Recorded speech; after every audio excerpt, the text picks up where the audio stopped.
வணக்கம். தூக்கம் மிக அத்தியாவசியமான ஒன்று. இன்றைய தூக்கம்தான் நாளைய சக்தி. தூக்கம் மிக முக்கியமான ஒன்று. அப்படிப்பட்ட தூக்கம் யாருக்கெல்லாம் வராது? நம்முடைய முன்னோர்கள் சொன்னது, வித்தையுள்ளான் தூங்கான், விசாரமுள்ளான் தூங்கான், வியாதியஸ்தன் தூங்கான். இந்த 3 பேரை தான் இரவுல தூக்கம் வராதவர்கள்னு நம்முடைய முன்னோர்கள் சொல்லியிருக்காங்க. வித்தையுள்ளான் அப்படின்னு சொன்னா ஏதாவது ஒரு வித்தை. இப்போ நமக்கு ஒரு கற்பனை இருக்கு, ஒரு கதாசிரியர் இருக்காரு, ஒரு பாடலாசிரியர், கவிஞர் இருக்காரு, ஒரு ஆராய்ச்சியாளர் இருக்காரு, ஆராய்ச்சி செய்யக்கூடிய மாணவர் இருக்காரு, மருத்துவம் சார்ந்த அறிவியல் சார்ந்த ஆராய்ச்சி.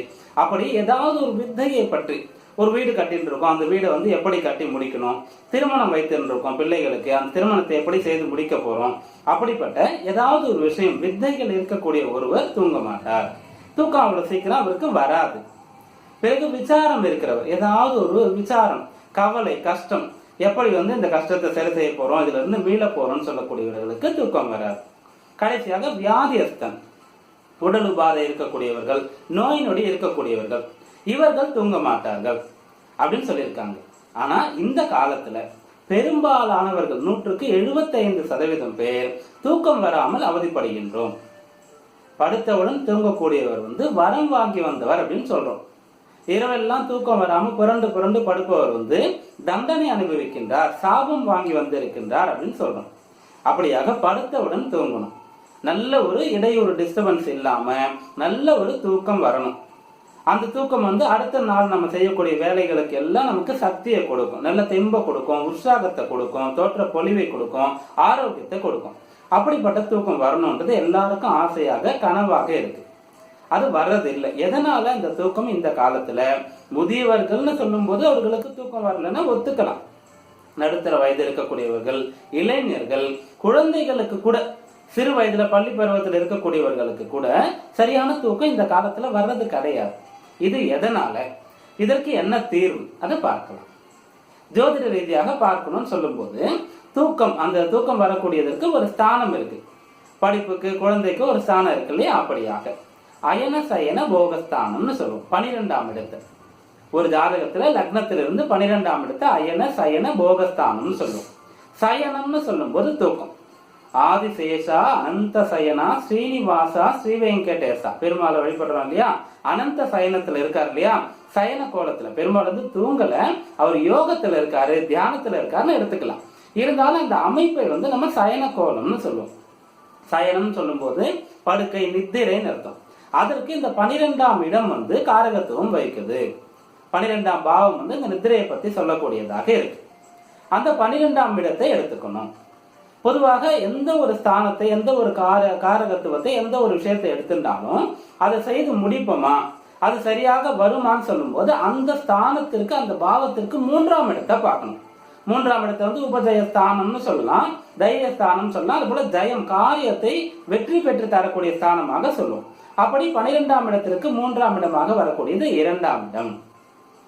பிறகு இந்த 12ஆம் இடத்திற்கு லாபஸ்தானம். ஒரு காரியம் நம்ம எடுக்கிறோம், லாபமாக அது நடக்குமா, அந்த காரியம் நடைபெறுமா, அதுல பலன் கிடைக்குமான்னு சொல்லி பார்க்கும்போது எந்த காரகத்துவமோ, எந்த காரியமோ அதற்கு 11ஆம் இடத்தை பார்க்கணும். அப்படியாக இந்த 12ஆம் இடத்திற்கு லாபஸ்தானமாக, ஆதாயஸ்தானமாக வரக்கூடியது லக்னத்திற்கு 10ஆம் இடம். இப்படியாக இந்த இரட்டை படையாக வரக்கூடிய இடங்கள் 2ஆம் இடம், 4ஆம் இடம், 6ஆம் இடம், 8ஆம் இடம், 10ஆம் இடம், 12ஆம் இடம், இவை எல்லாவற்றையுமே நம்ம எடுத்துக்கலாம். 2ஆம் இடத்தை அந்த 12ஆம் இடத்திற்கு உண்டான ஜெயஸ்தானமா பார்த்துட்டோம். அடுத்து 4ஆம் இடம் சொல்லக்கூடியது சுகஸ்தானம்.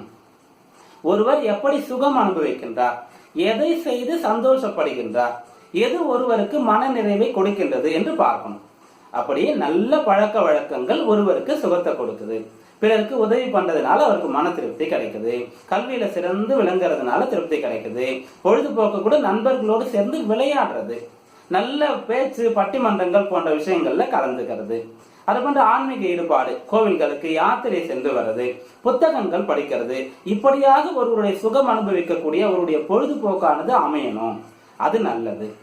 அதற்கு மாறாக அந்த சுகஸ்தானம் சொல்லக்கூடியது தீய பழக்க வழக்கங்கள்னால வந்ததுன்னா, தீய பழக்கம் சொல்லும் போது ஒருவர் அதிகமாக புகைப்பிடிக்கிறார், மது அருந்தக்கூடிய பழக்கம் இருக்கு அப்படின்னு எடுத்துக்கிட்டாலும், அதையும் தாண்டி சாதாரணமான பழக்க வழக்கம் கூட அதிகமாக ஒருவர் தேநீர் அருந்துவார், டீ சாப்பிடுவார், அதிகமாக காஃபி சாப்பிடுவார்னு சொன்னா இது கூட கெட்ட பழக்கம் தான்.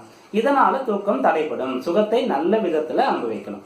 பிறகு தவறான விதத்துல சுகத்தை அனுபவிக்கும் போது, தவறான பழக்க வழக்கங்கள் இருக்கும்போது அது என்ன செய்யுது?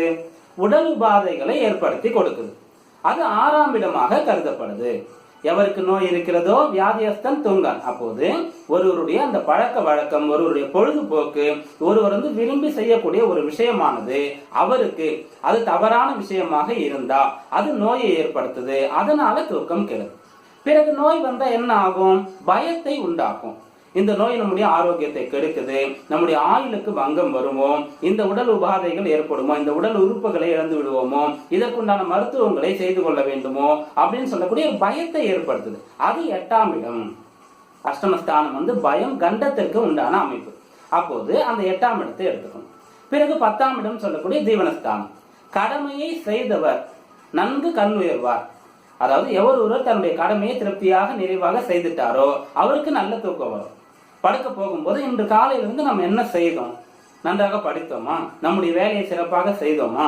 தொழில சிறப்பான விஷயங்களை செய்தோமா? அப்போது நல்ல தூக்கம் வரும். குடும்பத்தில் இருக்கக்கூடியவர்கள் பெண்களாக இருக்கட்டும், வேலைக்கு போகக்கூடியவர்களா இருக்கட்டும், சுய தொழில் செய்யக்கூடியவர்களா இருக்கட்டும், கல்வி பயிலக்கூடியவர்களாக இருக்கட்டும், யாராக இருந்தாலும் அன்றைய நாளில் நிறைவான நல்ல பணிகளை முதல்ல நமக்கு நம் மீது திருப்தி வரணும். நம் மீது நமக்கு நம்பிக்கை வரணும். நம் மீது நமக்கு கௌரவம் வரணும். அப்படி நாம் இன்று நல்ல விஷயங்களை செய்தோம், நம்முடைய கடமைகளை சிறப்பாக ஆற்றி இருக்கோம் சொல்லும் போது கட்டாயமாக நல்ல நித்திரை வரும். அது 10ஆம் இடத்தை கடமை அந்த ஸ்தானமாக, ஜீவனஸ்தானமாக எடுத்துக்கலாம். அதே போன்று வித்தை உள்ளான் தூங்கான்னு பார்த்தோம் இல்லையா?